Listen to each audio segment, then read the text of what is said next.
or maybe already, okay. Yeah. Все, і ми розпочинаємо нашу нову зустріч. Сьогодні середа, і це значить, що ми відповідаємо на запитання, які ми отримали від учасників та учасниць, і які хвилюють наразі багатьох з нас. So welcome everyone to this session. It's Wednesday again, and this means that we're having yet another support call for resiliency, when we can ask questions and get responses to those questions by all the great experts that we're having with us today. Я хочу подякувати терапевтам та терапевткам, які прийшли сьогодні до нас і знову відповідатимуть і працюватимуть з нами. Many thanks from Anna, from me, and from everybody else here, to all of you, the experts who joined us here today and who are going to share your wisdom and your pieces of advice and what we would like to hear about. So thank you as always for having us. We are always so humbled to be present with our Ukrainian friends, colleagues. And as I also say this, I know that some people may be listening to this later because we know that electricity has been a problem. And so we know that people may not be listening to us live, but after the fact. And we just want all Ukrainians to know that you are absolutely in our hearts and we think about you often and also wish for the war to end soon. Thank you. Елейн каже, що теж рада всіх вітати на сьогоднішньому зумі, тих, хто дивиться нас зараз наживо, а також тих, хто дивитиметься потім у записі, тому що вони розуміють, що в багатьох може не бути зараз світла, і дехто дивиться потім у записі, тому для них це велика честь і нагода бути з нами, допомагати нам. І Елейн каже, що впевнена і сподівається, що війна закінчиться скоро і закінчиться скоро. And so I'd also like to thank our volunteers that come through the Trauma Resource Institute. We have Catherine and Bonnie and Deanne and Irina and Olia who volunteer their time to be part of these support meetings. Також велике дякую усім волонтеркам, які сьогодні приєдналися до нас. Це експертки, волонтерки. Окрім Елейн, з нами сьогодні Кетрін, Бонні, Діан, Оля і Ірина. So to get started today, what I'd like to suggest, if we take a moment and think about human connection and the people in our lives, past, present, who we love, who we care about, who loved and cared for us. And just for a moment to bring them to mind, bring one of them to mind or all of them. I know that lately I've been thinking about my mother and father who died a number of years ago, and yet they're still with me. I have a picture of them right by me where I can look over to them and see them. And although they're not with me, they're definitely in my heart. And I take what I learned from them and I can go forward in my life. Go ahead. Для початку Елейн пропонує нам усім пригадати про наших рідних і близьких, ну і загалом про ті зв'язки, які ми маємо із людьми у нашому житті, подумати про людей, які були в нашому минулому, про тих, які є зараз, про якісь майбутні людські стосунки, людські взаємини у нашому житті. Елейн каже, що вона часто думає про своїх батьків, їх уже немає, але вона має їхнє фото поруч зі своїм робочим місцем і каже, що часто дивиться на їхні фото і розуміє, що вони досі з нею. І якщо не поруч фізично, то точно в якомусь ментальному просторі і в її серці. Подумайте про когось із таких людей, про когось одного або про всіх них заразом. So just take a moment of reflection, thinking about that person, living or past.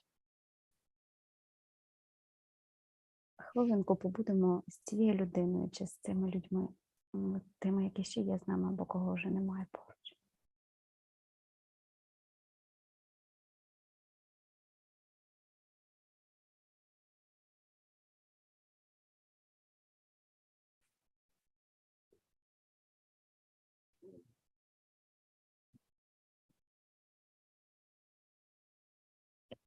And notice what happens on the inside as you call them to mind. І думаючи про цих людей, зверніть увагу на те, що відбувається у вашому тілі.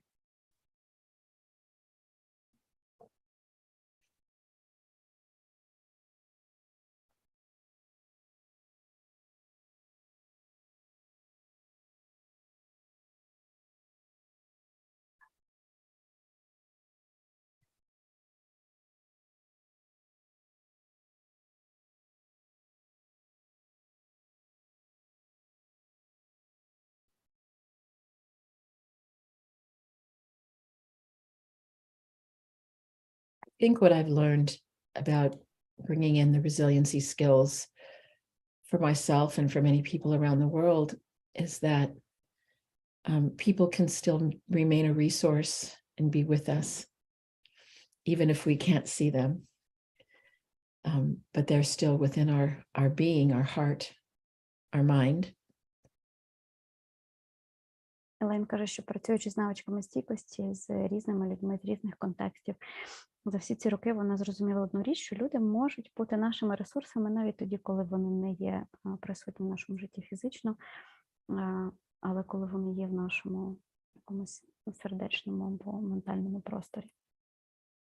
I'm often reminded about sometimes the suffering and the courage we see in others, how we can bring others into our lives, even in very different situations, remembering their suffering and their courage, and use that to strengthen us in the present moment. І що часто думки про інших людей, в тому числі про те, що вони відчувають, що вони переживають, їхні страждання, їхню сміливість, вони, ці думки про цих людей можуть стати нашим ресурсом і можуть нас підсилювати. And I'm thinking about the Ukrainian friends that I have now. And I'm going to think about Anna, because she was the person I was thinking about. And I always remember one day when she told us the story about the strength of Ukrainian DNA. І під час виконання цієї вправи Елен каже, що думала про Анну нашу предкемпівську, і про те, що згадувала той момент, коли Аня якось розповідала історію про силу українців і українок, яка зашита у нашу ДНК. And she shared the strength of her ancestors, her great-grandparents, her grandparents, her parents, through World War I, World War II, the Great Famine. And now, her, part of that continued DNA, and her daughter that continues with that for the future. І Аня тоді розповідала про цю ДНК сміливості і стійкості, про те, що вона тягнеться на багато поколінь назад до наших батьків, дідусів, прабабусів, які пережили Першу, Другу світові війни, які пережили Великий голод, і зараз Аніне покоління, наше покоління переживає цю війну. І ця ДНК передається далі у наших дітей, зокрема в її доньку. So here I am in California, and my life seems quite simple compared to all of yours. And yet I have thought about Anna when I've been feeling a little bit wobbly and going, oh, if she can have that strong Ukrainian DNA, I can have that in California right now.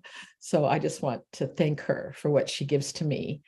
And I imagine that her example is replicated thousands upon thousands of times through many Ukrainians right now. І Лен каже, що іноді думає про Аню у своєму спокійному і простому, доволі каліфорнійському житті. Коли їй здається, що щось іде не так чи доволі складно, Елен згадує, Аня, про тебе, і каже, якщо Анна здатна витримувати те, що вона зараз витримує, то і я здатна впоратися з тим, що в мене зараз відбувається. І крім того, Анюта, твій приклад не єдиний, тому що ці історії стійкості і сміливості, вони зараз повторюються у тисячах і тисячах українок і українців. I think what we have done, maybe unexpectedly, in our support meetings is we created a lovely universal tapestry of kindness and well-being. We call it resiliency. That is not only important here, but important for all of us throughout the entire world. It's like how we link ourselves to the, I guess, common humanity. І на цих просторах стійкості, які ми проводимо, нам вдалося, каже Елен, створити цей такий універсальний загальнолюдський килим із доброти і благополуччя, або гобелен із доброти і благополуччя, який можна назвати одним словом стійкість. І він є відображенням нашої спільності з людством, і він поєднує в собі дуже багато різних людей з різних куточків світу. Yes. So, saying that, we have questions today, but first I want to see if Natalia or Anna, you have anything more to say before we continue with our questions. Так, а зараз можемо перейти до запитань. Аня, якщо тобі є що сказати перед запитаннями, то будь ласка. Я тільки хотіла подякувати за ті теплі слова, які сказала Елейн. Дійсно, зараз кожен українець та українка – це приклад стійкості і витривалості в ці часи. І мені здається, завдяки в тому числі вашій підтримці, нам це дається трішечки легше. Дякую. And I saying thank you for all your kind and warm words, Elaine. And she says that we Ukrainians are one of the examples of resiliency right now, but we do have this resiliency in part due to and thanks to what you have been doing for us and your support that you've been offering. So we really appreciate it. Well, of course, we thank her very much for her kind words. Да, дякую тобі, Аня. Okay, well, you have given us a lot of questions this morning. So I think we might want to take them apart, Natalia, and maybe do one at a time. Okay. There's some that are there's interconnected ones, but there's one about the long-term survival. There's another one about celebrations of holidays. And then the third one is about children and studying for exams. So go ahead and tell us which one you want to start with, and we'll respond. Okay, whichever one you choose for yourself to go first, just let me know which one is that so I can read Okay, it well, out why don't loud. we just start with the very beginning one, which is it's a question about the long-term strategy of survival over the next several months that promises to be difficult. How do we prepare ourselves now for what lies ahead? On one hand, the holiday season is starting. Many people already have doubts about the legitimacy of celebrations as Ukrainian military continue being killed on the front line, and millions are striving without electricity, water supply, and heating. Many are feeling guilty about not deserving the celebrations until the war ends. How do we deal with all that additional stress and tension that arise over the proximity of the holiday season? So maybe we could start there. Окей.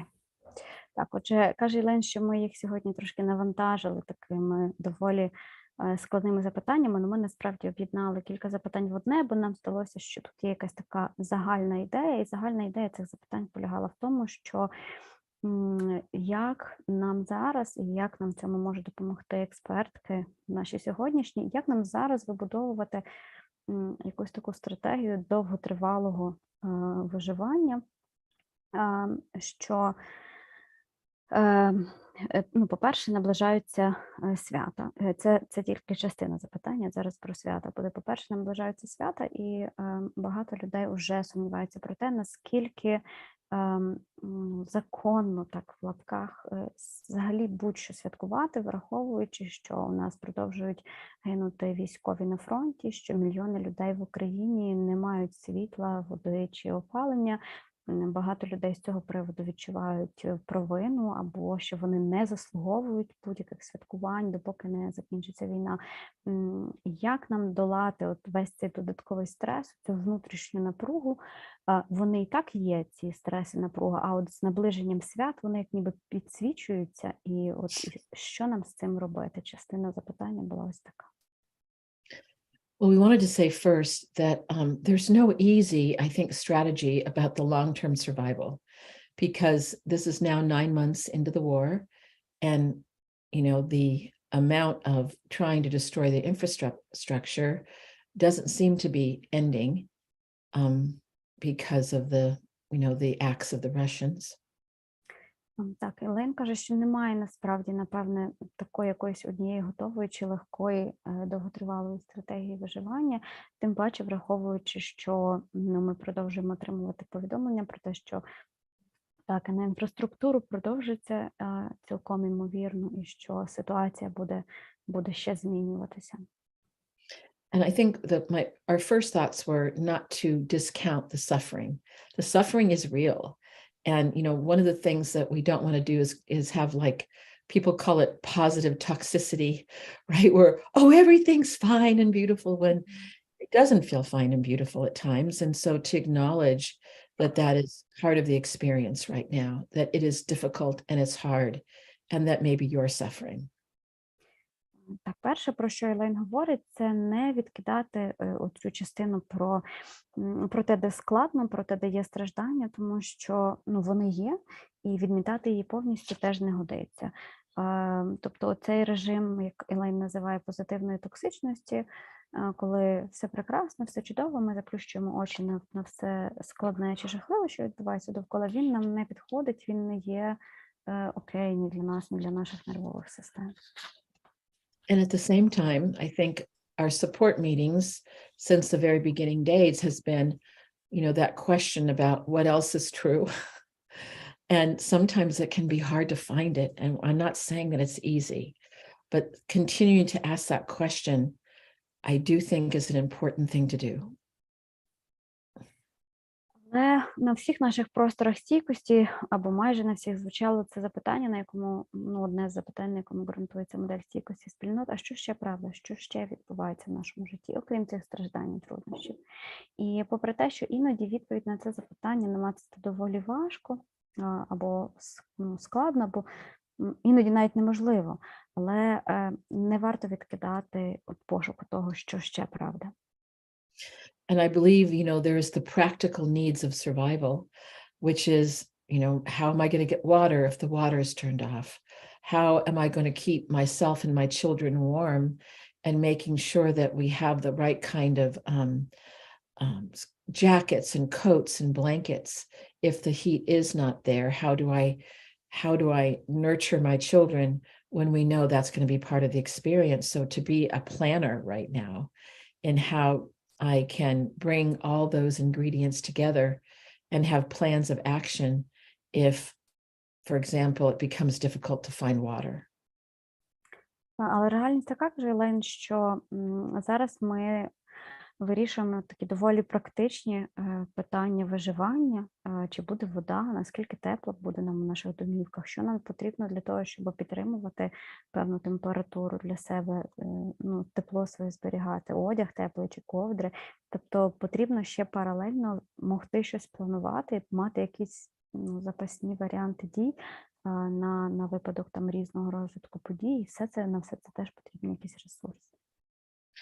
And I think that we've seen throughout the ages that when there has been these kinds of harsh physical challenges, that there also can be kind of a cultivation of the human spirit that can't be squashed by people trying to harm us, to take our livelihoods away or to take our lives away. And I think that's the question about celebrations. So I'm going to ask my dear colleagues who are here with me to bring some of their insights. And I guess, Deanne, maybe I'm going to ask you to go first. We were talking about traditions and spiritual traditions and how important they can be. Елейн каже, що в історії нашій є приклади, в будь-якій історії людства загалом є приклади, коли складні фізичні випробування навпаки навіть сприяли плеканню якогось такого здорового людського духу, тому що ті, хто намагаються зараз відібрати у нас життя, відібрати у нас якусь таку життєву частину життя, тавтологія, але я думаю, ви розумієте, про що я. Це грає їм на руку, тому святкування, як наближаються свята, це якраз про те, щоб не підігрувати тим, хто хоче від нас це відібрати. Thank you, Elaine, and everyone for being. I'm just honored to be here. I feel like the connections that we've all made here will always be a special part of my life. In terms of traditions, I feel like that's part of it's part of being remembering who we are and where we come from. And to me, it seems like continuing our celebrations. Just having each other and the faith, the connections of our whatever spiritual background we are from. I'm Jewish, and so the idea that we carry on, regardless of where we are in the world, that we continue to carry on the traditions, Hanukkah, different Passover, all of those traditions, regardless of where we are in the world, is just so important for our connectedness to each other. And the reality is that war can't take that away from us. To me, it seems like I would just hold on to it and celebrate. That also might make memories for our children, and just to look back on and say, remember when, even in the midst of the darkness, that we had those special moments. So I can't even imagine what you're going through, but I want to just say that we're holding you in our hearts. And when I see Ukrainian flags all over the little town I live in, I think, oh, I want to take a picture and show you that we're all thinking about you, even in Santa Cruz, California. So that's all I have right now. So thank you. Shall I step in and help to translate? I believe that Natalia is disconnected. Right. Yeah, Yeah, I could go help. ahead. I could Yes, help. go ahead, Maria. Колеги, я бачу, що Наталя від'єдналася, можливо, з електрикою проблеми. Я зараз підтримую, перекладу те, чим поділилася Діан. Вона почала з того, що подякувала Ілейн за те, що Ілейн дала їй можливість поділитися. І з чого почала Діан? Каже, що важливо, напевно, продовжувати робити те, що ми робили, як нація, як українці, і дотримуватися тих традицій, які в нас є, і не дати росіянам забрати те, що вони хочуть нас забрати. І важливість підтримання традицій – це якраз в тому, щоб лишити в нас те, що нам важливо. Сама Діана іудейка, єврейка, і вона каже, в нашій традиції це також було дуже важливо робити те, що нам важливо як нації. Наталя, я зараз допоможу перекласти. Я бачу, що ви підналися. Я перепрошую, мене щось викинуло. I'm sorry, I had some internet issues, I guess. І наступний момент про важливість традицій для дітей, щоб навіть коли закінчиться війна, вони поверталися до того досвіду, який зараз вони переживають, і казали, що навіть у війну в нас можливість була святкувати. І Діан каже, що навіть не можу уявити, що ви зараз переживаєте, але хочу знати, що ви всі в наших серцях, і вона завжди в захопленні і дивуються її кількістю прапорів українських, які вона бачить, і каже, хочете сфотографувати, вам просто підіслати підтримку, щоб ви побачили, як про вас всі думають і дбають. Дякую, Оля. Thank you. Thank you, Olga. I'm glad to see you back, Natalia. Thank you. So I'm going to ask the other members of the team. I'm not going to call anybody, but who would like to also comment on what we had a lot of comments in our pre-meeting. So Catherine, Bonnie, Irina, would you like to, either of you want to say something? Bonnie, yeah. Yes, hello everyone. And I love the thought of traditions. I think they give us something concrete that we can rely on. And I think about the young children, and again, the singing, maybe some of those traditional songs can relieve them in that singing voice. Так, Бонні каже, що якщо говорити про святкування, то це часто мова про традиції. Традиції – це щось, що дає нам певну конкретику тепер в теперішній ситуації. Для дітей це також дуже важливий момент, тому що традиції часто передбачають якісь пісні, а спів, він дає можливість трошечки вивільнити цього напруження з нервової системи. And Catherine or Irina? Oh, Bonnie, did you have more? Did you like to say? I'm sorry. No, I was just saying thank you. Oh, thank you. I see your cute little dog too. Yeah, we all can see that. He constantly shows up, doesn't he? So Catherine or Irina, do you have anything you want to add to the discussion so far?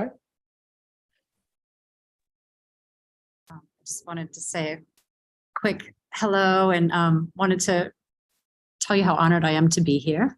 And also that you may just see my face, but I just wanted you to know that there's a whole school behind here that's also supporting you. So I just wanted to say that our administration, all our teachers, all our 7th and 8th graders all know I'm here with you, and they're sending their love. Oh, thank you, Catherine. That's really sweet and nice to hear. Thank you so much. Кетрін вітає всіх на цьому ефірі і каже, що передає нам вітання від усієї своєї школи, каже, що вся школа, в якій вона працює, і керівництво, і учнівство 7-8 класів, всі вони знають, що вона зараз на цій сесії з нами, і знають, що вона нас підтримує за допомогою цих дзвінків, тому велика вдячність їй і її школі за це. And just I really liked what Deanne was saying about creating memories. So I know that it is it's difficult now to celebrate, but any consistency, any little like glimmers of consistency that we can create for ourselves and for the kids can be helpful, and they may be fond memories later and may surprise us.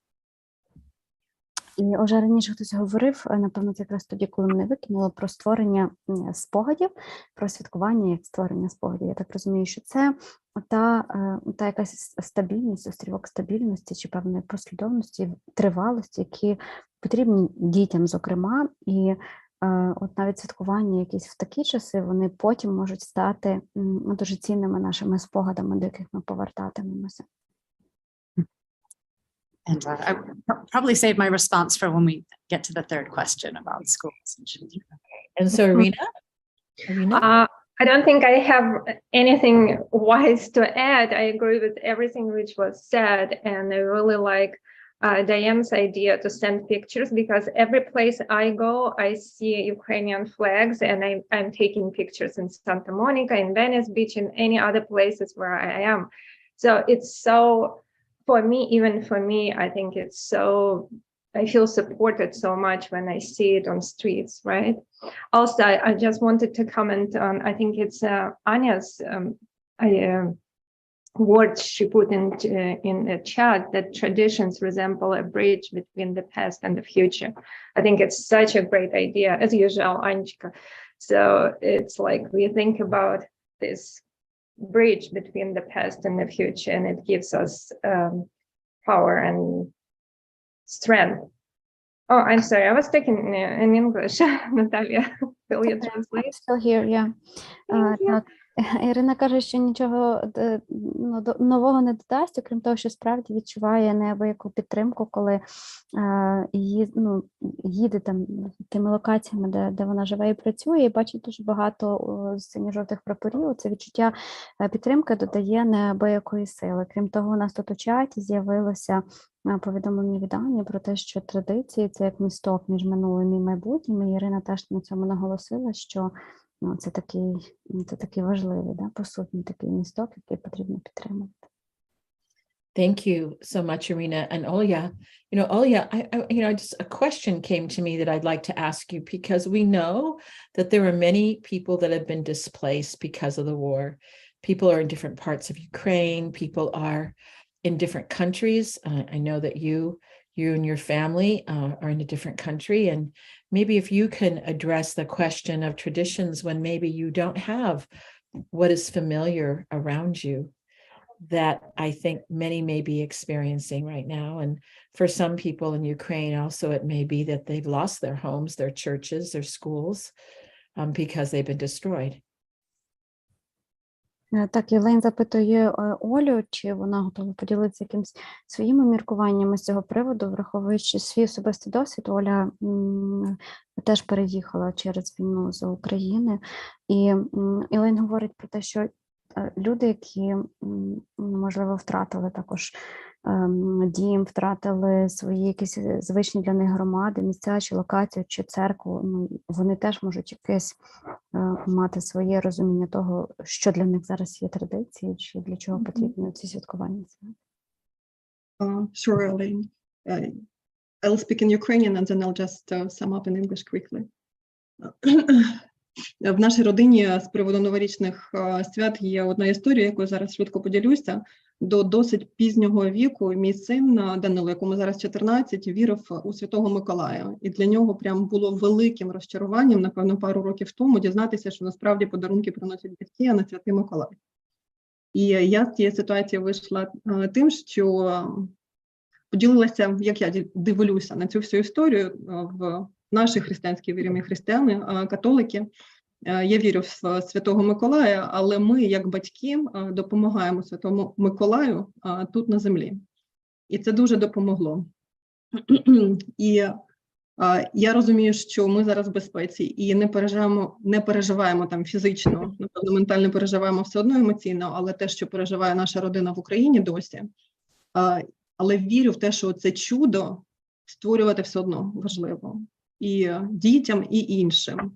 І що нас зараз, дуже емоційно, що нас зараз підтримує, це підтримувати тих, хто ще більше потребує, ніж ми. І у нас нагода була зібрати речі, гроші дитячим будинкам в Україні, яких ми підтримували, коли ми там були. Але зараз ми збирали і відіслали це. Але можливість доторкнутися до того, щоб створити чудо для тих, кому це зараз важливіше, ніж не. Наталя, could I ask to translate? Sorry. Так, звичайно, я хотіла запропонувати, Оля, обіймаю вас подумки і на відстані. So Ola shared this very personal story that made her very emotional about the key point, and for me, I think, was that we still should create that miracle, that sense of miracle during the holiday season, whatever happens and wherever we are.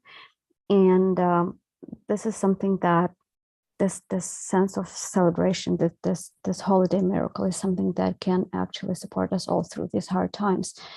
And Ola shared her personal story of being, her and her family of being Catholic, and how important all those traditions of celebrations are for her and her family. And this is the special time when we do even more of this, of sharing, of giving away, of supporting others who have maybe more acute needs than we do and who need more support than we do. So this, her idea, if I get it right, Ola, is that we don't have to stop this flow of magic, of miracles, of love, of giving away whatever we go through. Oh, goodness, Olya, thank you so much for sharing that very personal story. And, you know, one of the things I think I noticed in myself, I don't know if any of the other people who are here with us, is I didn't know what you were saying, but I had a sense of what you were saying. And I started crying, not even knowing what you were saying, but kind of having the idea of the poignancy of your experience and sharing. So I think that's another way that we get connected to others, is by sensing, you know, the suffering or the poignancy of another person's experience. Елен каже, що вона, і, мабуть, колеги також, попри те, що вона не розуміла, що каже Оля, вона було відчуття розуміння того, про що зараз йде мова. І Елен каже, що це теж приклад того, наскільки ми пов'язані одні з одними, навіть коли ми не маємо мовного порозуміння, є розуміння десь на рівні тіла, про що зараз йдеться. З'являються сльози, з'являються якісь певні емоції. Це теж дуже цінний такий зв'язок між нами усіма. And I'm reminded, you know, I have to kind of put a neuroscience nugget in there, Natalia. And I know that you and Anna are very well versed in this now because you just finished your CRIM teacher training, is that when we have emotional tears, we actually release oxytocin, one of the calming hormones of our nervous system, into our body. And we actually have also the release of endorphins, which are one of those chemicals that we have within us that helps us to be calmer. So isn't it amazing the way that we're designed? Елен принагідно нагадує, що з нейробіологічної точки зору сльози, отакі особливо емоційні сльози, це механізми, які також запускають виділення кількох гормонів в нашому організмі. Коли ми плачемо від емоцій, виділяється окситоцин, який є одним із заспокійливих гормонів нашої системи, а також ендорфіни, які гормони радості чи задоволення. І тому це таке дуже зворушливе свідчення того, наскільки мудро складені наші тіла, як вони гармонійно функціонують. So I'm just going to check in with any of our other, I know we have some other people on the call, Natalia, to ask if they have anything they want to share that has to do with what their thoughts are regarding the question and celebrations and just how to prepare for the long haul. See if they have anything they want to say. Елен запрошує всіх, хто зараз до нас приєдналися до цього дзвінка. Можливо, у вас є якісь коментарі. Це запитання не тільки до експерток, це запитання до всіх слухачів і слухачок. Якщо у вас є якісь коментарі з приводу того питання, яке ми обговорюємо, то ви теж можете ними поділитися.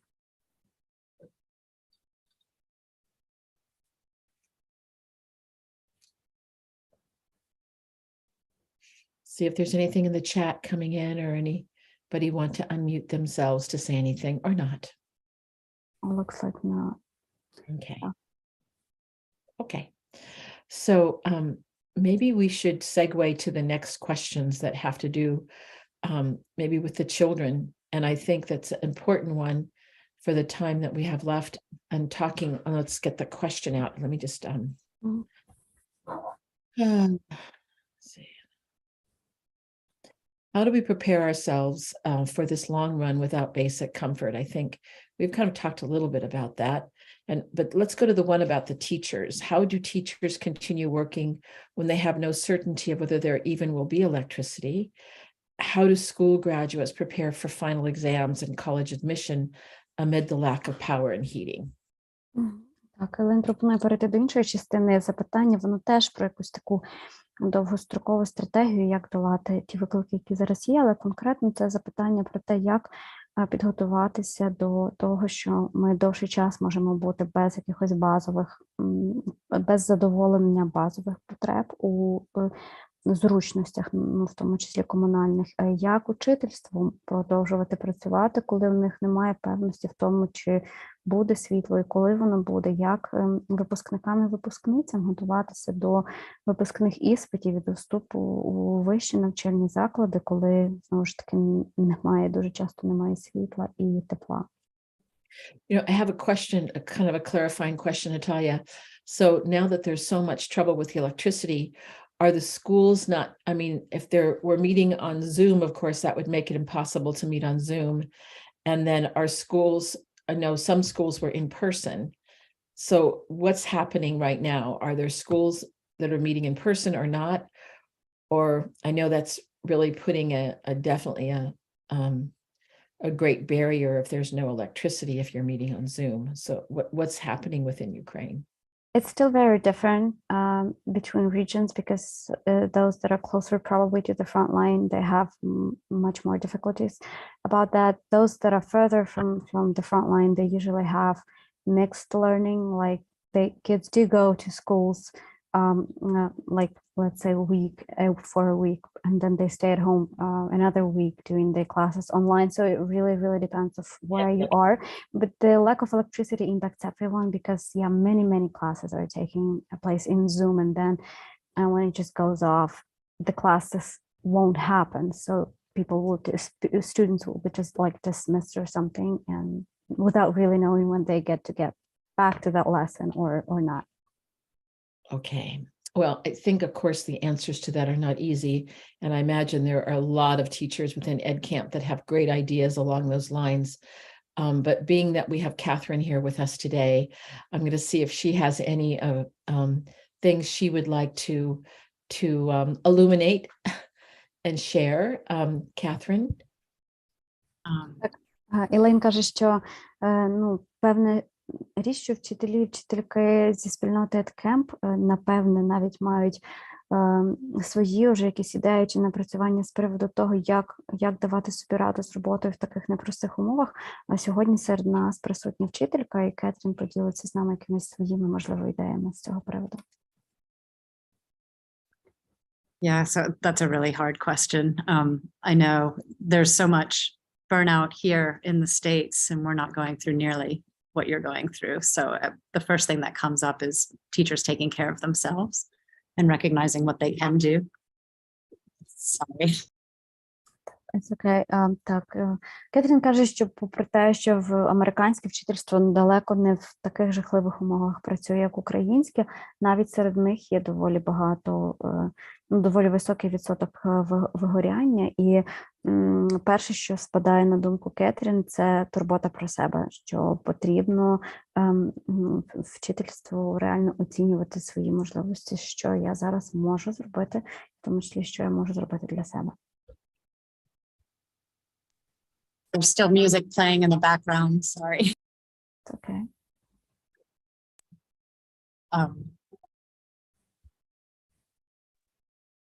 I'll stop in a minute. They're playing Christmas music. Can you hear that? No. So it'll stop in a couple of minutes if someone else wants to answer. I don't think we can hear the Christmas music. Oh, he's No, like, probably you can proceed. Yeah, we don't hear that anyway, but that's a don't good hear it example here. about the if celebration. it's hard for you to respond, though, I'll just say Fine, I'm until, sorry. Go ahead. until I can say something until the Christmas music passes. But I guess I'd like to say is that I just think it's unpredictable right now. And I think when I know that so many teachers that I know thrive on predictability. Ілейн каже, що попри те, що все таке зараз непередбачуване, вона знає багатьох учителів і вчительок, які у цій непередбачуваності навіть дуже добре і дуже успішно дають собі раду. And so I would say that even though it might be very hard, is to know that having your predictable ways of doing the classroom are probably not possible. Sometimes when I know that's the truth, then I can adjust myself to saying, okay, what is possible? І попри те, що хочеться працювати з якимись своїми накатаними шаблонами чи способами роботи, напевне, варто визнати, що в умовах такої непередбачуваності все-таки ті готові якісь речі, вони можуть не працювати, прийняти це, змиритися з цією думкою. And Catherine, has the music gone or is it still there? Music is stopped. Thank you. Okay, go. Sorry about that. Back over to you. Back over to you. Yeah, so I think what came up for me too is also what you recommend with the CRIM training is to stay a step behind. And I find that that's working with the students too. It could be helpful is recognizing your own needs. And I'll share a little activity that might be helpful, but also being aware of where the students are and how much learning they can actually absorb in a given day.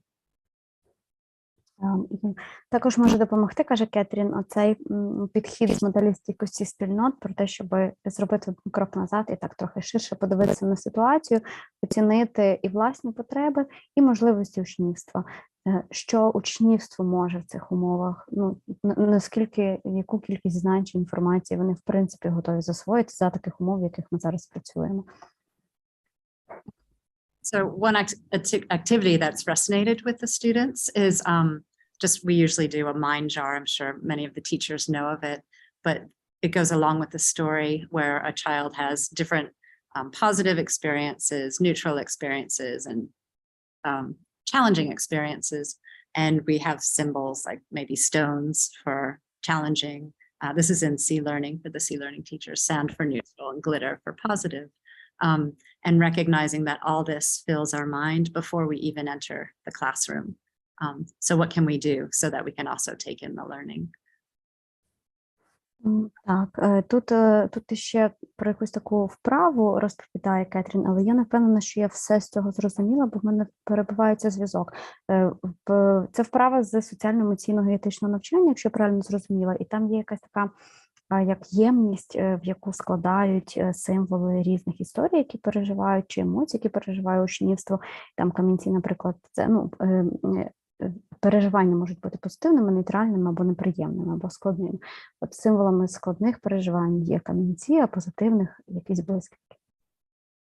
So I think the reason it resonated is it gave them permission to recognize that, okay, it's okay that maybe I'm not able to learn today, or what are some of the skills I can use to not only help myself to learn, but also my classmates. І ця вправа, вона про те, щоб дати можливість учнівству, я так розумію, не навчатися на якось, не вимагати від якоїсь повної потужності, на розуміння того, що іноді учнівство не здатне навчатися на свою повну спроможність, і як можна їм в цьому допомогти, і як можна собі в цій ситуації допомогти. And then another variation of that was also just to kind of check in and see how the class is doing.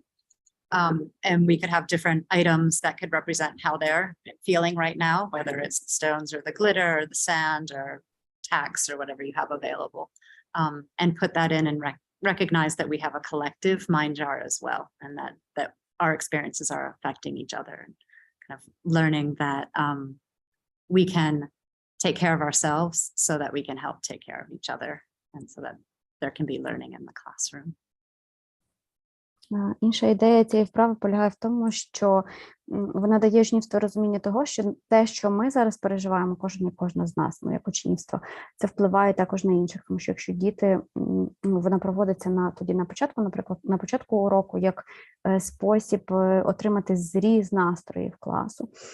І коли в цій спільній ментальній банці чи ємності з'являються різні символи, і камінці, і блискітки, і пісок на позначення, наприклад, нейтральних якихось емоцій, то це дає учнівству як групі розуміння того, що всі ми можемо переживати якісь різні емоції в даний момент, і що емоції одних чи переживання одних можуть впливати на переживання інших. Що ми тоді як група можемо зробити, щоб допомогти собі чи допомогти тим, хто поруч із нами?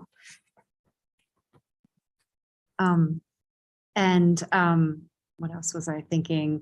That just as far as the parents, who are at home and working with their students and concerns about getting enough learning in to make it to the next grade or to make it to exams, I would maybe have that conversation about, well, is the studying helping you escape and feel like there's an element of normalcy, or is it too much? And having that self-awareness or that interoception, I think, can be really useful for the kids to go, yes, learning is helping me now.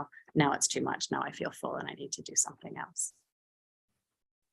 Крім того, якщо батьки працюють вдома і мають під боком своїх учнів чи учениць, які навчаються з ними, і переживають батьки і матері за те, що діти там, можливо, не перейдуть в інший клас через якісь недоопрацювання в школі, або що їм потрібно там закінчувати школу і вступати кудись, то Кетрін радить взагалі сісти і поговорити з дітьми про те, що чим є для них навчання, чи це навчання тобі допомагає відірватися трошки від цієї реальності і створити якусь додаткове відчуття нормальності цієї реальності, чи навпаки, чи це для тебе забагато, чи це ще сильніше пригнічує. Тобто оце елемент самоусвідомленості, як каже Кетрін, він теж може бути важливий у спілкуванні зі своїми дітьми.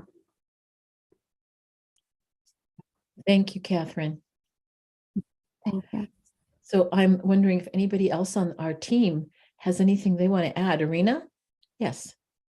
Yeah, I started typing, but I decided to say it. Catherine, thank you. I really like the idea about sharing or showing the objects which represents feelings, but I'm not so clear about it.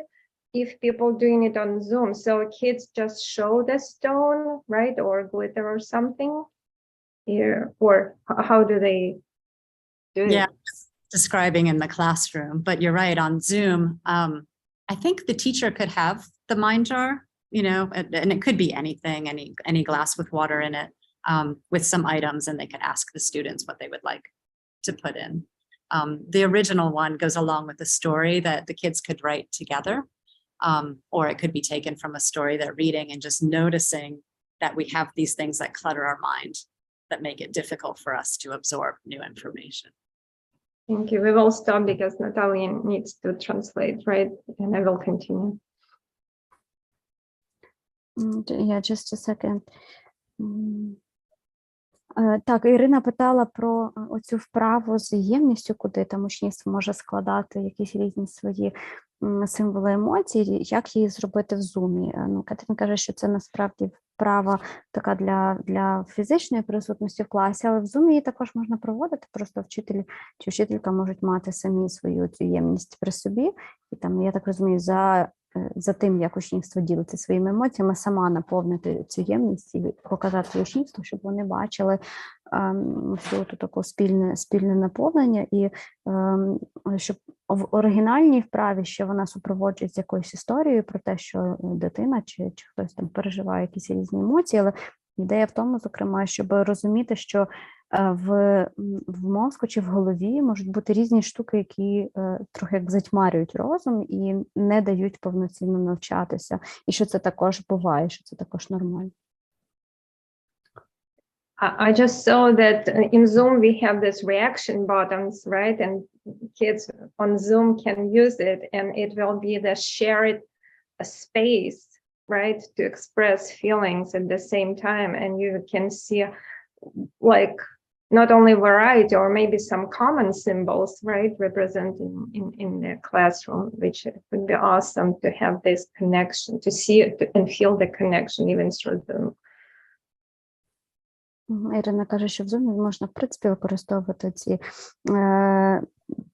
реакції на позначення різних емоцій, тоді теж можна створити цей такий спільний простір для висловлення, вираження своїх емоцій чи своїх самопочуттів, щоб ви всі бачили, хто де як зараз на якому. Правильно я розумію, на якій? And as a result, I hope maybe it will help kids to feel better and then to learn better, right? So this the idea which Catherine presented. І що завдяки такому діленню емоціями в цьому спільному просторі учнівство, можливо, почуватиметься краще і від того працюватиме краще. That's it. Thank you. Дякую. So I'm going to see, does Olya, Deanne, or Bonnie have anything they want to add? I just want to say to all the teachers out there trying to navigate this after going through COVID, I think Ola or someone mentioned that earlier. I think anything that you do that helps those children learn is just incredible. And thank you. Боня каже, що враховуючи, в яких умовах працює зараз наше учительство після кількох років коронавірусу і тепер війна, то будь-що, що ви робите, щоб допомогти учнівству навчатися, це вже дуже багато і дуже важливо. Дякую вам за це. Deanne? I also want to say, don't underestimate the importance of your relationship to your students. For me, growing up, some of the most special people were teachers, and just the relationship I had with them. My second grade teacher had a great sense of humor, was very kind and loving. I think also it's not just what you're teaching them, which is vital to their development, but also just that relationship, your consistency, your being present in their lives, can offer some special parts of their development. So I just wanted to share that, not to forget that. Thank you. I think that's so important of a reminder. Діан каже, що також було б добре, щоб учительство не знецінювало свої зусилля і свої взаємини з учнівством і з учнями і ученицями, тому що особисто в її житті учителі і учительки, деякі з них мали таке особливе місце в її серці, коли вона зростала, і, зокрема, там вчителька, яка навчала в 2 класі, вона мала прекрасне почуття гумору, і не забувати про те, що не тільки та інформація, ті знання, які ми намагаємося вкласти в голови учням і ученицям, важливі. Що насправді важливо це людський зв'язок, емоційний зв'язок, ця підтримка, яку ми можемо дати, тому що дуже часто вчителі і вчительки є тими особливими людьми в житті дітей, які можуть навіть про це десь, можливо, в процесі не здогадуватися, але я думаю, у всіх нас є історії про те, як ми росли, і там хтось із учительства відіграв доволі важливу роль для нашого формування. Пам'ятайте про це також. Thank you, Deanne. Olya? Yeah, I can quickly share my personal story as well. У нас діти зараз вчаться тут в школі, в американській, 5 днів на тиждень, а в неділю і в суботу в українській школі. І декілька місяців тому вони почали не встигати в українській школі, погані оцінки. Я з цього приводу дуже почала переживати, ми навіть почали сваритися, але в певний момент я зупинилася і подумала, а що для мене важливо, що ще правда, і що найгірше може трапитися, і коли відповідь була, що найгірше, що може трапитися, це те, що вони підуть в другий раз в той самий клас, коли ми повернемося в Україну, а мені важливо їх фізичне, ментальне, емоційне здоров'я, так само і моє фізичне, емоційне здоров'я, і нам важливі наші стосунки, дуже перетинається з тим, про що Тін говорила. То я цю історію відпустила, вони роблять те, що можуть, те, що встигають, а там побачимо, що будуть найгірше, підуть знову в 9 і в 6 класи. I will quickly sum up what I've shared, that I had my situation with my son, and they were not keeping up with the Ukrainian studies over the weekend, and I was anxious and worried about that, and we even started quarreling. But then at some point in time, I stopped and asked myself, what else is true? What's important to us? And what's the worst thing which could have happened? And accepting that they could go to the same grade again, and that at this moment in our lives, our emotional, mental, and physical health are important, both theirs and mine, and our relationships are important. War will be over, but what's about us? And that brought clarity and peace to my mind. Дуже дякую. Дякую. Це і мені відгукується, бо я маю дуже схожі переживання з приводу своєї восьмикласниці. Там оцінки такі, що мама не горюй. Yeah, Elaine, I was just sharing that story relates to me really much because my 8th grader is doing really bad at school, and I'm kind of in the middle between the pushing her towards doing better and just leaving her alone because our relationships and our mental health and our lives are much more important than just doing good at school at this time. Yeah. Well, thank you for sharing. I just love that you had that conversation with each other, because I imagine there's many parents in Ukraine going, oh, but how can I let go? They have to do well in school so they can go to university and have a good life, right? All the hopes and dreams we have for our children, we might have to put on hold for a little bit, right? Yes. Yeah, but I think the person who asked the question, she has an 11th grader. The child is graduating from school this year, and they really want to go to college. And they find it really hard to prepare to college when there is motivation on the part of the child, but the conditions are very difficult, extremely difficult. What can be done to support the child and the parents on this way to graduation and Do you want to say that in Ukrainian? I'll respond. Так, я додала про те, що запитання, яке ми обговорювали, воно насправді поступило від мами 11-класниці, і тут мова навіть не стільки про перехід там наступний клас, а справді про серйозний етап в житті людини, як в цих умовах, яких немає там базових комунальних забезпечень, як закінчити цю школу, особливо коли є мотивація з боку дитини і вступити в університет, готуватися, але немає можливості, і це страшенно важко, це дуже виснажує маму і дитину. Well, I think the first thing, if the child is really motivated, but there's so much stress of what's happening in the world for them right now, helping them learn the skills, because if they're not in their resilience zone, if they are stuck in high or low, their prefrontal cortex is not going to be as available to them to do well on the exams. Так, перша порада, яку Елейн дає, от вона каже, якщо є мотивація в дитини і в матері, навчити дитину навичок стійкості, тому що якщо є мотивація, це вже велика частина роботи, але якщо дитина буде поза зоною стійкості, то префронтальна кора не працює, ми це знаємо, і тоді навчатися буде значно складніше. Тому першим ділом потрібно навчитися повертати себе хоча б в якусь таку когнітивну притомність, я б сказала. Important examinations in the best of circumstances can send us into our high zone or our low zone. And now there's the added overlay of all the stresses of war, which can amplify the child's distress. І важливі іспити, вони, в принципі, за здорових умов можуть загнати людину, точніше, викинути людину з зони стійкості, а додаткові чинники стресу, війни, відсутності нормальних побутових умов, вони тільки підсилюють це відчуття. So number one is to work with the child, the young person, that if they're trying to study and they're not able to focus, what's happening on the inside. Maybe their heart rate is beating fast. Maybe they can't sense their body. So you'd want to start very basic, like asking them about a resource and noticing what happens on the inside. Or if they need something quickly, any of the help now strategies or the hand on the table is a really good one that may help them get into that zone. Тому перше, до чого потрібно звернутися, це навчити дитину зчитувати своє самовідчуття, навчити її цієї самоусвідомленості, де вона зараз, в якій вона зараз зоні.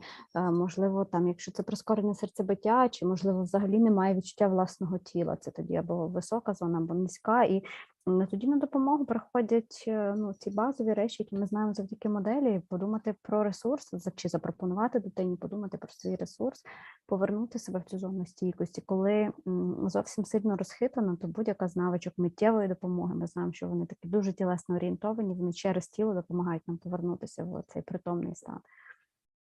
Елейн сказала, Елейн, навіть руку на стіл чи до поверхні, це завжди може так допомогти заземлити. Well, the other thing is remember that one nervous system impacts another nervous system. And if you're very anxious about your child's performance, this is for the parents. As they're going, oh my gosh, you have to do this because if you don't, you're not going to get into university and your whole life will be ruined. Oh my goodness. Oh, I think Natalia is identifying with this. Anyway, but it's very important for the parent to also use the skills, even though we will say it will be hard. Because of course you're worried about your child's present and future. But if your anxiety gets so whipped up that that's what your child is sensing from you, number one, it's going to be harder for the child to get into their zone. And then you implicitly, without intention, give your child the message that they can't do it. This is really that they can't do it. It's really important that that happens. І Елейн каже, що другий важливий момент, що одна нервова система неминуче впливає на іншу нервову систему. Ми, перебуваючи поруч одні з одними, маємо вплив, зокрема ми, як батьки і матері, маємо вплив на своїх дітей. Тому якщо мама, яка перебуває поруч з такою дитиною, яка там до чогось готується чи навчається поступати, сама про це весь час переживає. Якщо для неї самої це постійні переживання, тоді їй треба починати із себе, щоб не було цього емоційного, внутрішнього якогось навіть посилу, навіть якщо це не озвучується на рівні слів, цього сильного переживання, тривожності з приводу того, як це все буде, а чи вступить, чи не вступить. Тому що, знову ж таки, те, про що ми говорили, не переведуть наступний клас, світ не рухне. Так само, якщо дитина не вступить, то, можливо, це все одно речі, які можна вирішити. І Елейн каже, що оця внутрішня материнська тривожність, вона є також посилом дитині, таким невербальним, дуже глибоким, про те, що мама сумнівається в здібностях дитини, наприклад, вступити чи належним чином підготуватися. Тобто в цій ситуації також важливо, щоб мати чи батько працювали над своєю зоною стійкості, над своїм поверненням до неї. And I'm going to ask Catherine, because she works with students all the time, if she has anything to add to this. We know that about the nervous system co-regulation or dysregulation. So I don't know if you want to say more about that or anything else you want to add to this conversation, Catherine. Yeah, no, I just wanted to add that everything you teach about the nervous system and the brain, I share with the students, and the feedback I'm getting from them is that that's really helpful. Like the hand-brain model, I know you've probably done already. We love it, yeah. That means a lot to them to understand, like, oh, okay, that's how my body's working, that's my body's talking to me and it's telling me something. Do you want to translate that first? Yeah, sure, I do. Кетрін каже, що вона ділиться всією цією інформацією, про що ми говоримо, зокрема про те, як функціонує нервова система, як працює мозок, ця долонна модель мозку, швиденько їй нагадаю про те, що отут у нас мисляча частина, і коли спрацьовує внутрішня сирена про небезпеку, мисляча частина відмикається. Тобто вона каже, Кетрін каже, що вона говорить про це з учнівством, і коли вона їм це пояснює, для них це є полегшенням, тому що вони тоді розуміють, чому вони в тій чи іншій ситуації, можливо, не настільки працездатні, що ця інформація також корисна і самим дітям, тобто з ними потрібно ділитися. So that they really understand what they're able to do in the moment, that they're not, that their expectations aren't too high and they're not beating themselves up over what they used to be able to do and what they can't do now. I think that can arise. But learning just right now may look different. And I'd want to share that too with kids, teachers, and parents. It may be in shorter time increments, right? Or we need more breaks, but it can happen. I know the kids also really like pausing and listening to music and just following one instrument, and that's worked for them too. Також каже Кетрін, що ця інформація допомагає учнівству прийняти і зрозуміти, чому вони, наприклад, кожна з них конкретно зараз не здатні працювати, наприклад, на таких потужностях чи в таких темпах, як раніше. Що, в принципі, через те, що стрес доволі сильний, це впливає на процес навчання, що, можливо, дитині потрібно, наприклад, коротші робити ці проміжки навчальні, більше робити паузи, більше робити перерви між умовними навіть своїми уроками, якщо дитина сама до чогось готується. Тобто навіть якщо раніше працювала в зовсім іншому темпі, не вимагати від себе зараз цього, тому що умови зовсім інакші, рівень стресу інакше, і оця частина мозку може не так активно і не так продуктивно працювати, як раніше. І їм самим це потрібно знати, тобто, щоб не ми їм про це нагадували, щоб вони самі розуміли, чому так. And we also try to have conversations about, we sort of had a debate today about what's better, the high zone or the low zone, which one would you rather live in? So they can understand the benefits of, and we used an article, so there's actually comprehension and interpreting and analysis and critical thinking and perspective taking. All that learning was there, even though they were also debating, should I lean into fear? When is stress good? And, or, the low zone, what about laziness? Is it really a bad thing? Maybe I do need to rest. And how does that help my relationships? You know, how does that change my relationships? And so that was, is it really laziness, or is there the need to rest and digest and it's too much, right? Because in a very negative way have named things to be bad when they may actually be replenishing. Just a response, yeah. That's a good question. I mean, I sometimes wonder about it for myself. Am I just procrastinating because I'm super tired and stressed out, or is that, is it on purpose? Can I do something about it? Okay, but let me translate what Catherine was saying. Так, Кетрін казала, що сьогодні в школі вона в своїй класом мала дискусію на тему зони збудженості і зони пригніченості, коли учнівство між собою прямо обговорювало цей матеріал, вони прочитали якусь статтю, вони проаналізували те, що там сказано, вони озвучували якісь свої думки з приводу того, в якій зоні краще, куди краще вилетіти, в зону високу чи в зону пригніченості, де краще бути.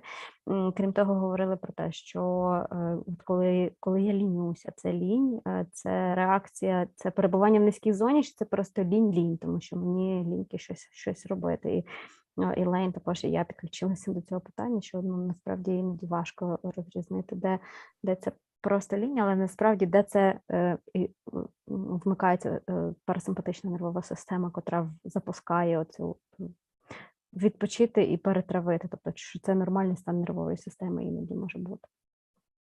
Yeah, I just wanted to add the laziness article that we were using is actually a rabbi who had an immune disorder and had to rest and was wondering if he could really be a good parent for his 3-year-old when he had to rest so much. And what he recognized was that actually helped their relationship because they paused and they watched the clouds and they built blanket forts and, things like that. It was just sort of shifting perspective. And so.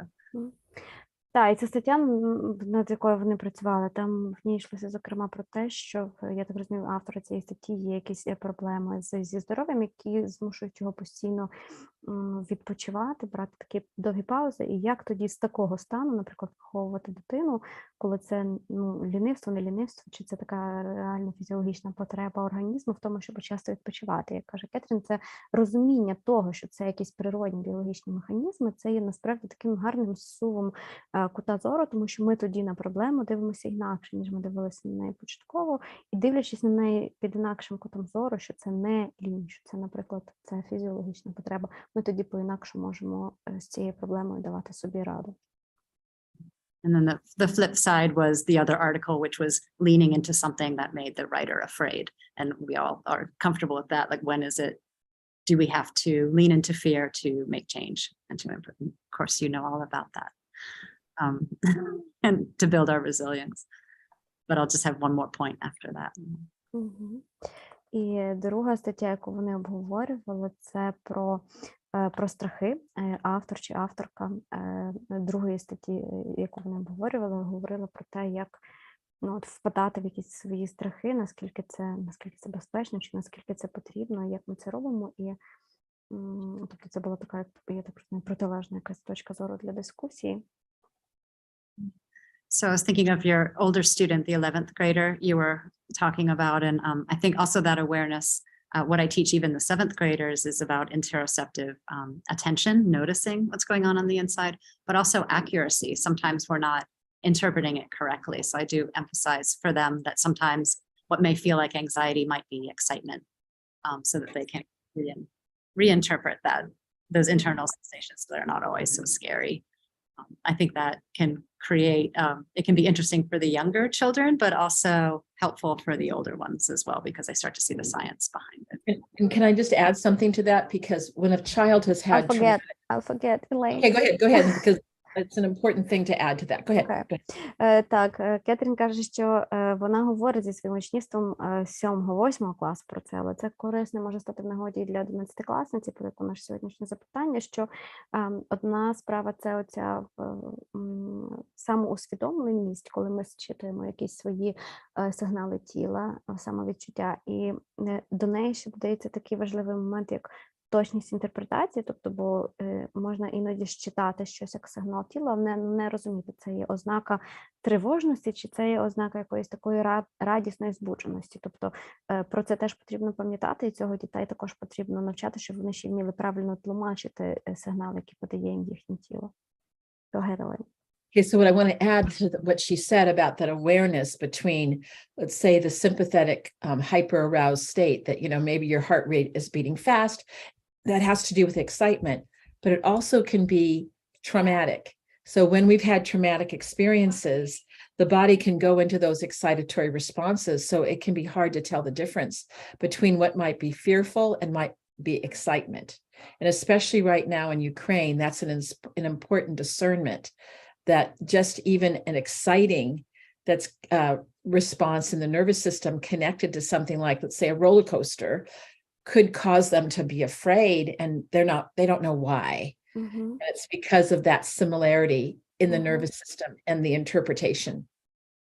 Так, і через те, що деякі самовідчуття в тілі можуть мати ще такі двоякі значення, каже Елена.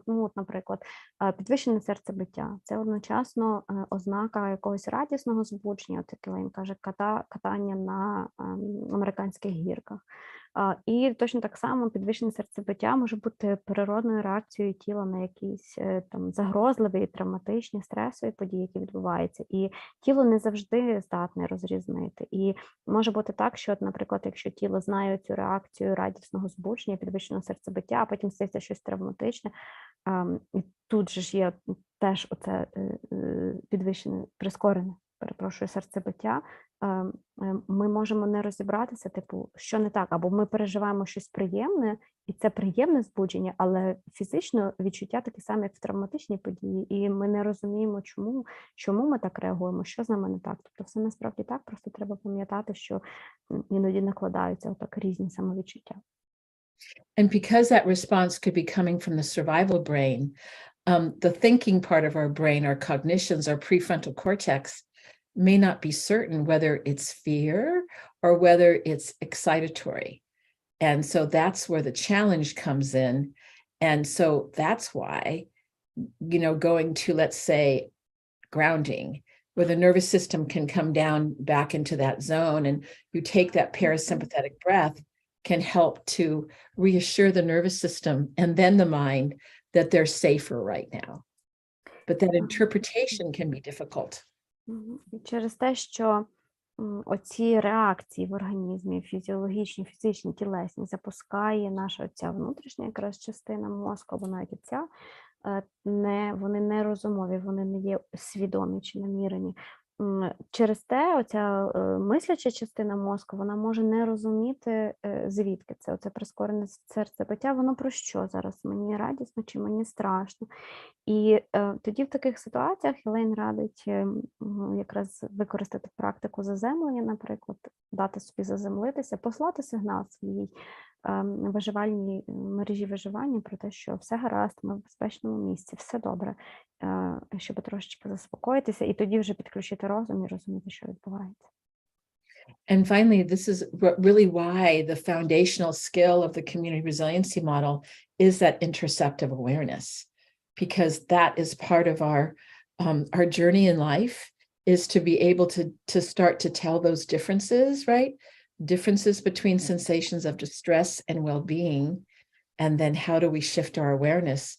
And for that 11th grader, that's going to be a very essential life skill to reinforce in him or her, they. Так, і тому, власне, в моделі стійкості спільнот центральною навичкою, однією з центральних навичок, чи навіть не навичок, а таких базових речей є оця інтероцептивна усвідомленість, коли ми не просто щитуємо свої сигнали тіла, ми також вміємо розрізнити, це сигнал благополуччя, чи це є самовідчуття стресове. І Елейн каже, що зараз саме час навчити нашу 11-класницю, та й зрештою всіх наших дітей, цьому вмінню, зокрема, тому що воно стане в нагоді протягом усього життя. And so, Catherine, I'm just not wondering if there's something else you want to say to close this conversation before we end today. Thank you. You made me think of a question that the students are asking me, which is, well, how can stress be good? What does that look like? And I was wondering if maybe you could respond to that in this context, because I think with everything going on, that can be. Well, we talk in the model about, and I think we didn't talk about that during your training because I don't think I used it in the same way, but we talk about the stress spectrum now. Mm-hmm. And that is positive stress, tolerable stress, and toxic stress. Так, Кетрін запитала Елейн, можливо, в цьому контексті нам варто проговорити також про типи стресу, бо діти часто питають, як стрес може взагалі бути корисним, як це може бути чимось добрим. І Елейн каже, що ми про стрес говоримо на такій стресовій шкалі, про позитивний стрес, про терпимий стрес і токсичний. And so tolerable, positive stress may be the kind of stress that our body needs to get the energy to do something, like we're going to run a race, or we're going to play football or soccer, or we're going to play tennis, that there's an energetic experience within the body that would equate sympathetic hyperarousal, which could feel good.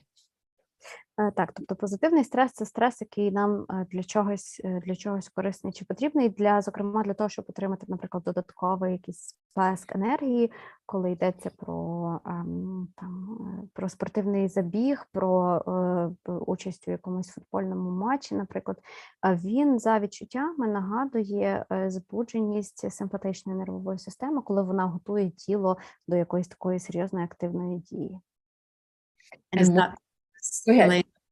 Is that the stress we should be leaning into when we're learning, when we're applying for college, when we're... Yes, exactly. If we could think about, okay, let's say that my goal is I want to go and become whatever it is, and I'm going to lean into that positive stress to get the energy to study in order to accomplish my goals. Mm-hmm. The tricky part, Catherine, and for everyone, is that similarity between the nervous system hyperarousal that also can be connected to trauma.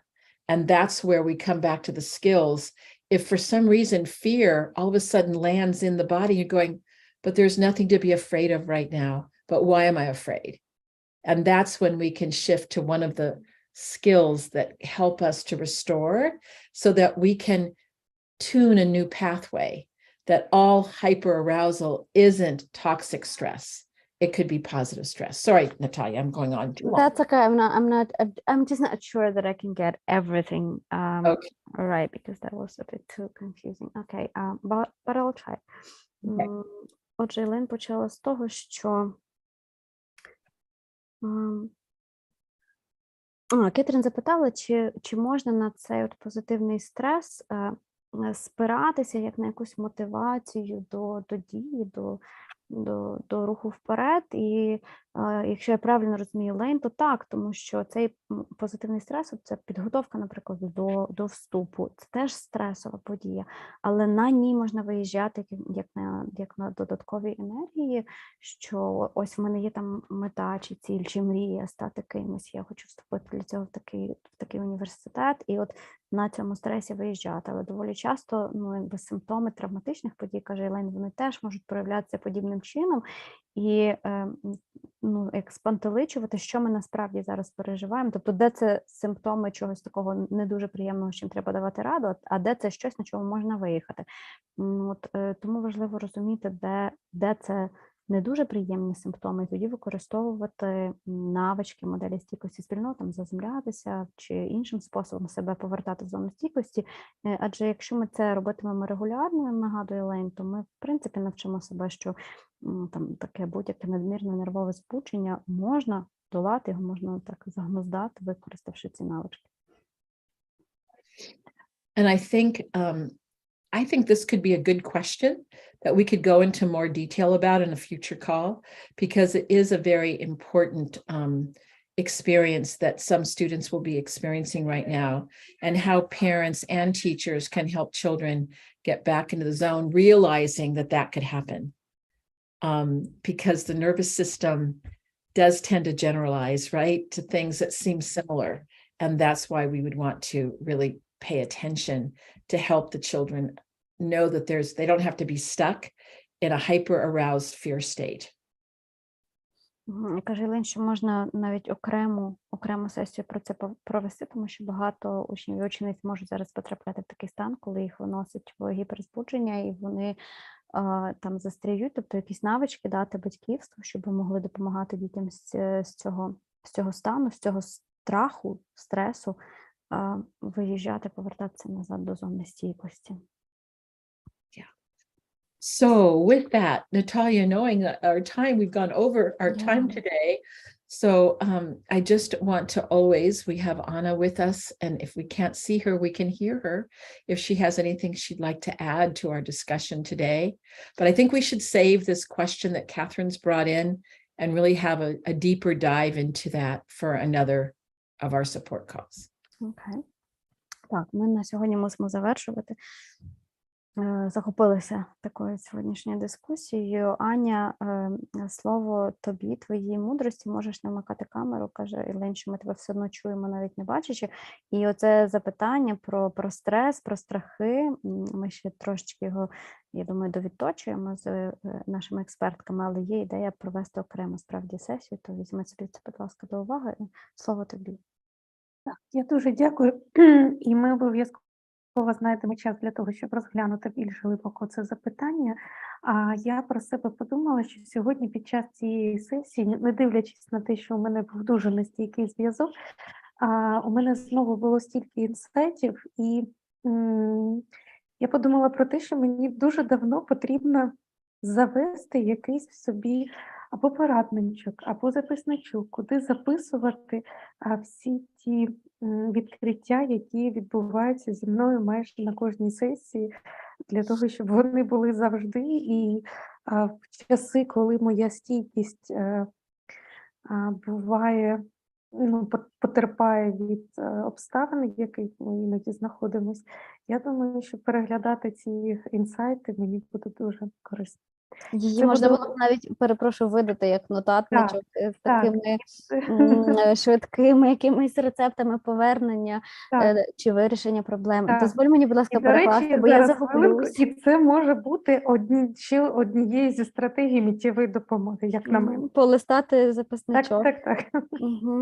So Anna says she says thank you first of all for being with us today, and she says she has had numerous insights just as she usually does during our sessions, and she says that she should have probably have a separate like notebook and write down all those ideas and insights, and that could be another help now strategy whenever she goes out of her zone, to go back to that tiny notes and read through them to see the resilience ideas that came to her as she was present on these calls. Well, Anna always has creativity that she brings to us when we end our call. So please thank Anna for her comments, and also, of course, Natalia and all of our volunteers from TRI. Thank you all for being with us today. And we will hope to see everyone next Wednesday. Аня, дякуємо тобі за твою креативність. Дякуємо дуже нашим експерткам, які сьогодні ділилися своєю мудрістю. Дякую Олі за підстрахування з перекладом і, зокрема, за історію про те, що світ не рухне, якщо діти не перейдуть в інший клас.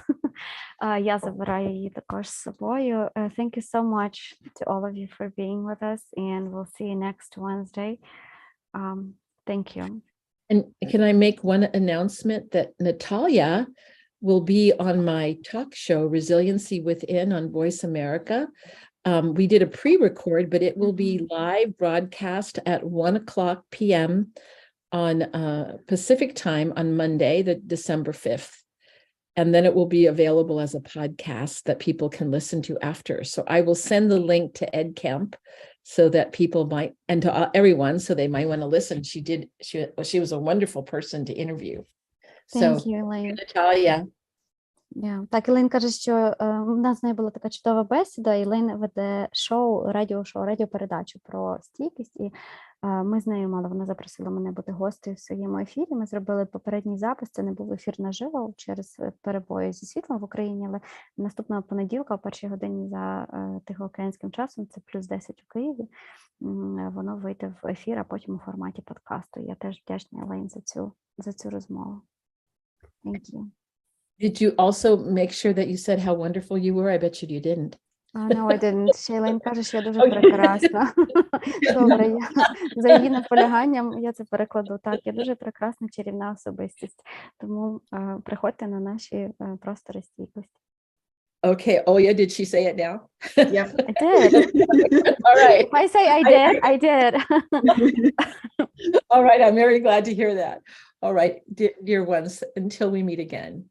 Так, до наступної зустрічі. Дякую всім. До зустрічі, до побачення. Па-па.